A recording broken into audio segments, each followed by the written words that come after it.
From worst to best, The Legend of Zelda Skyward Sword bosses. The Legend of Zelda Skyward Sword stands as a Zelda title that divides many players. It was one of those games that experiencing it as it happened was special, but going back to it's more difficult than other titles in the series, due primarily to motion controls. What makes this game beloved is its well-crafted story. Playing through the game, I often find myself excited to see the next piece of the journey unravel. I care about what characters have been up to during Link's adventures and always enjoy seeing paths cross. For a brief overview of my thoughts, check out my games we love on Skyward Sword.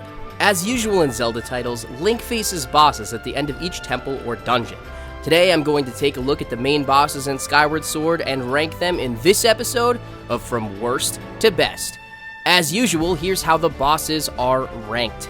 Number 1, the battle itself, how it plays, and its strategies.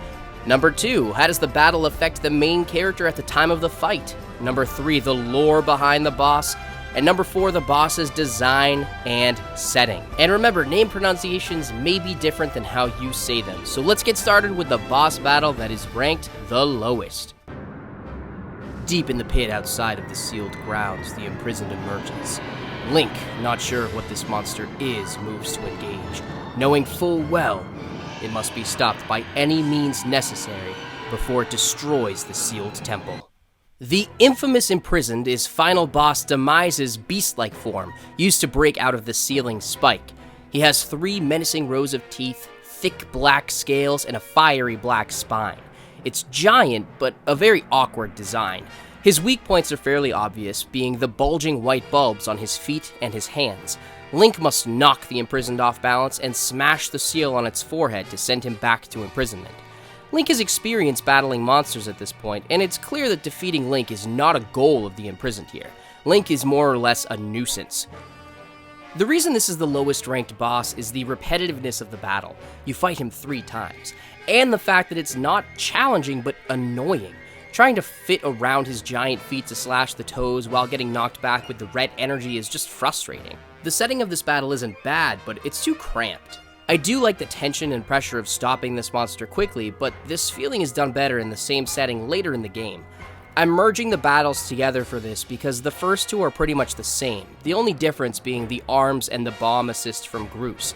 Now, the third battle is much better than the previous 2 because of Groose's character development and the teamwork at play. The Imprisoned evolves to fly, which means Link and Groose need to work together to come up with a plan. I understand how the Imprisoned represents a looming threat, but I almost wish the battles against him were dropped in favor of just the third. Maybe having Little Imprisoned sneak out earlier in the game, getting Groose to create the Groosinator. The fact that you end fights by sealing it away is always anticlimactic, but I understand it was a necessity for the story.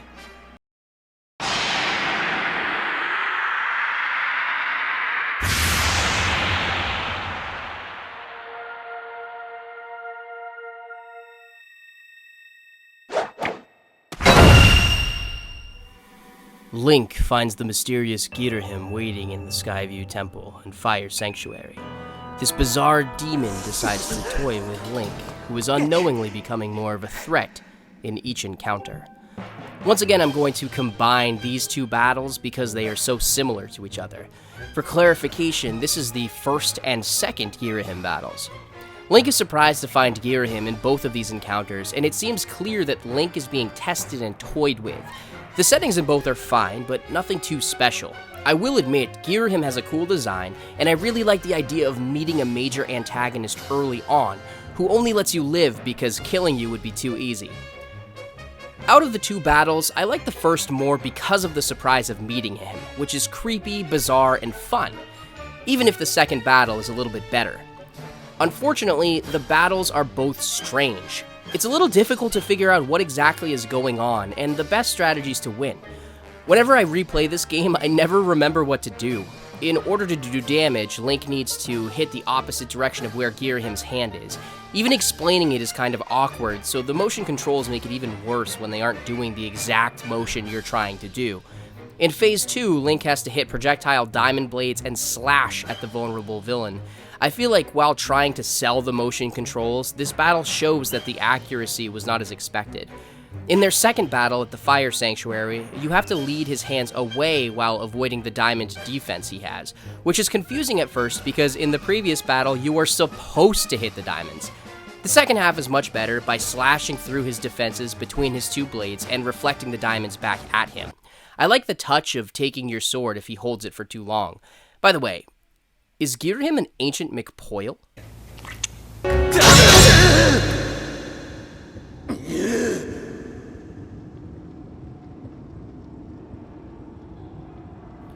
Locked in the sandy room inside the Lanayru mining facility, Link senses a presence beneath him. From the sand emerges a 1,000-year arachnid, Moldarach. Remember those little Oraka scorpions you can slaughter in the deserts of Lanayru? This is what happens when one matures all the way after 1,000 years. The part of the name Mold has appeared in Zelda a few times, with Moldworm from A Link to the Past and the Twin Mold from Majora's Mask, the latter actually being another sand-based enemy as well. This design isn't bad. It's essentially a giant armored scorpion. As you can guess, Link has to slash at the giant bullseye weak points between the claws until they explode and fall off. The second phase sees Link utilize the Gust Bellows to undig the burrowing creature. You'll need to dodge its stinger, and once it pops up, introduce its eye to your blade. The sandy setting is average, and the battle is pretty easy. So easy, in fact, that a second Moldarach appears as a mini-boss in the Lanayru shipyard later on in the game. Even an inexperienced Link can handle a creature like this.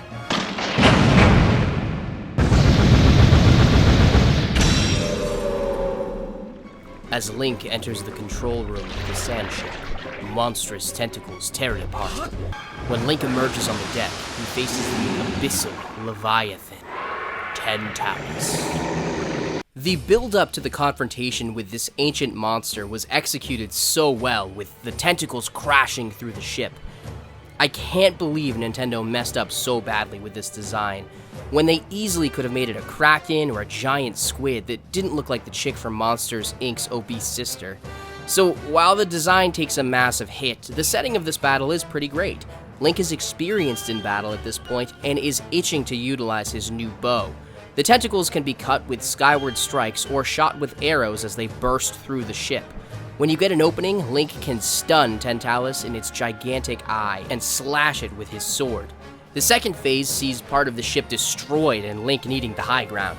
Tentalus' strategy changes with the tentacles not penetrating the ship but attacking Link head-on. He can cut them to ribbons, expose the eye again, and finish it off. Its name Tentalus could be a reference to the Greek mythical character Tantalus, who was cursed to live in a pool of water as punishment for his sins.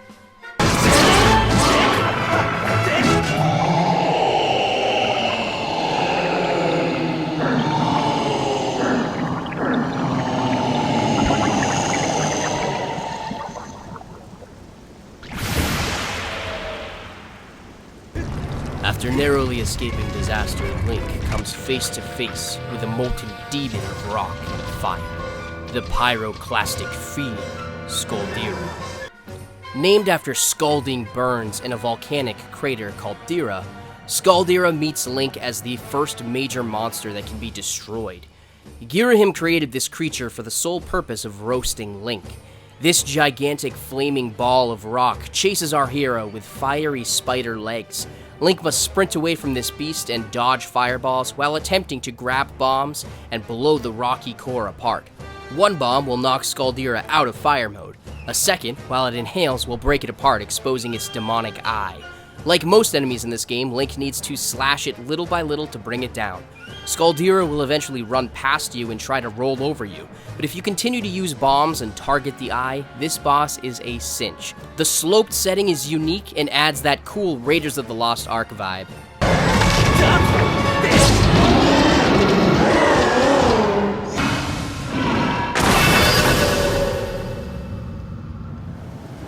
As the ancient Levias arrives for his soup offering, it's clear to Link that things are not right. With protruding eyeballs all over his body, Link realizes that he must rescue Levias by battling the ocular parasite, Bilusite.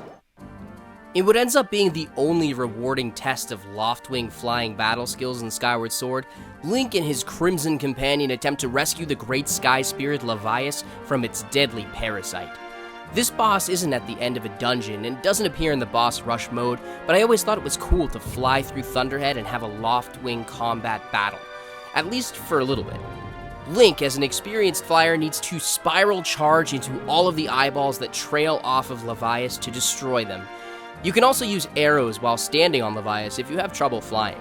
Once the eyes are destroyed, Bilosite's head can be confronted.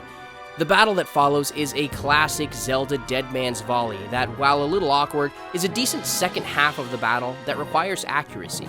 The stormy setting and excellent score makes this battle a lot of fun. The whole grotesque parasite works well as a design, especially as it is impacting something that is supposed to be legendary and divine. I researched background information, but could not find much about how or why Bilosite was able to possess Levias. Even Levias' dialogue after his rescue kind of shrugs off the situation and implies that the possession was not connected to the other happenings with Ghirahim and Demise. So the mystery makes it interesting, even if it's probably just easier to assume that it was connected and happened when Zelda was taken in from the skies.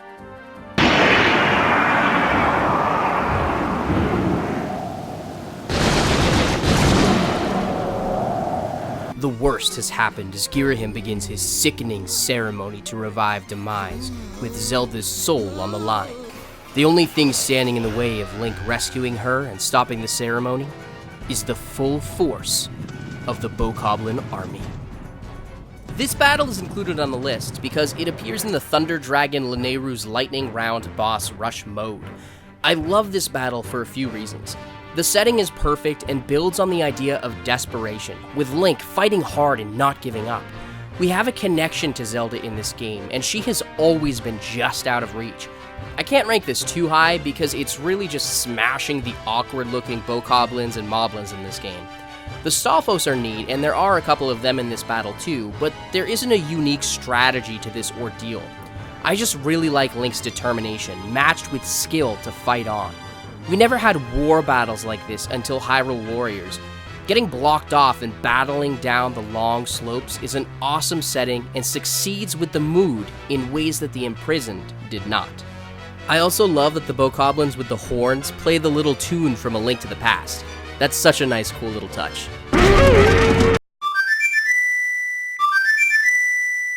After fighting through an army of monsters, Link confronts the Demon Lord Ghirahim, ready to take on his final form. The final battle with Ghirahim is the best by far. He's always had a strong design, and his full demon form does not disappoint. I like that he went from toying with Link in the beginning of the game to facing him full force as a threat. Link's skills are put to the test as he presses Ghirahim's advance on perilous platforms. Ghirahim begins with physical attacks, but Link's skills are too much and can knock him off the platforms and give him a flurry of fatal blows. The setting above the sacred grounds is awesome and eventually leads to the familiar center. Ghirahim will face Link with a blade using familiar attacks that Link must reflect back. The jewel on his chest is the perfect target. In his final phase, he whips out a Buster Blade right out of Final Fantasy, but Link's Master Sword can slowly break his enemy's blade if hit enough times, and then weaken Ghirahim more, putting an end to this battle. This Link is formidable and more than a match for the full power of the Demon Lord, but even getting the upper hand proves too late.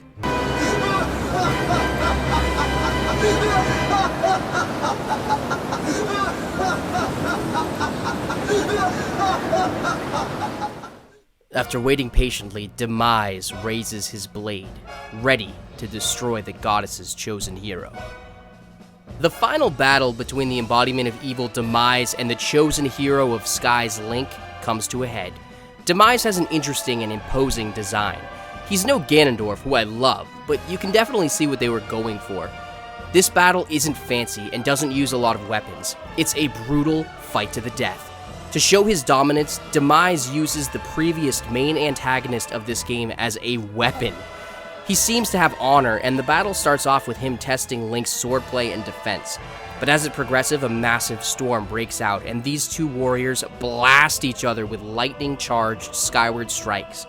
Demise was said to have broken out from a fissure in the earth to seek the Triforce, but had been beaten and sealed away by the goddess Hylia.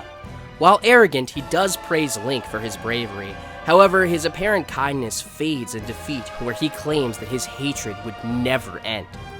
By the way, there is an Easter egg in which the bug net can distract Demise. Finishing this battle is awesome because he will usually dodge the first lightning-charged finishing blow, which is an awesome red herring.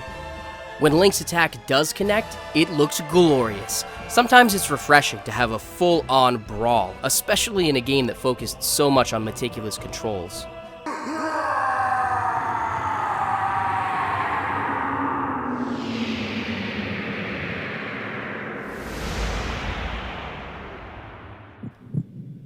After it is infused with evil energy, Link finds himself on the opposite side of the ancient automaton, Koloktos.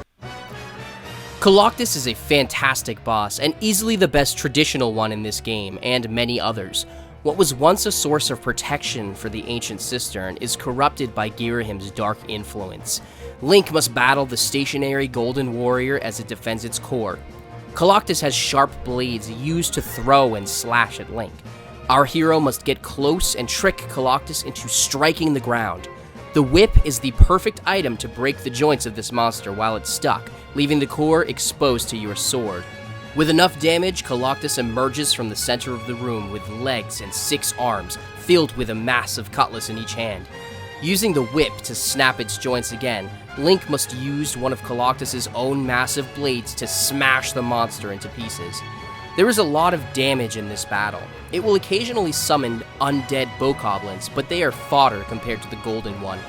This battle is stunning. The creepy details of the childlike laugh at the end and the subtle change in the facial expression during this fight is bizarre and off-putting, adding to the list of amazing Zelda mysteries. This monster appears to be inspired by the Buddhist deity Asura, with many similarities. I have seen many people complain that Koloktos is always ranked high in Skyward Sword analysis and ranking videos, but for good reason. It would be a disservice to not have this boss as number 1 just to be different. It has an amazing setting in the best dungeon of the game. It has historical and interesting connections, and it is an epic encounter that may be Link's most impressive feat besides defeating Demise in this game. It is the most traditional 3D Zelda battle in Skyward Sword and holds up as a highlight of the game. And that's why it's the best.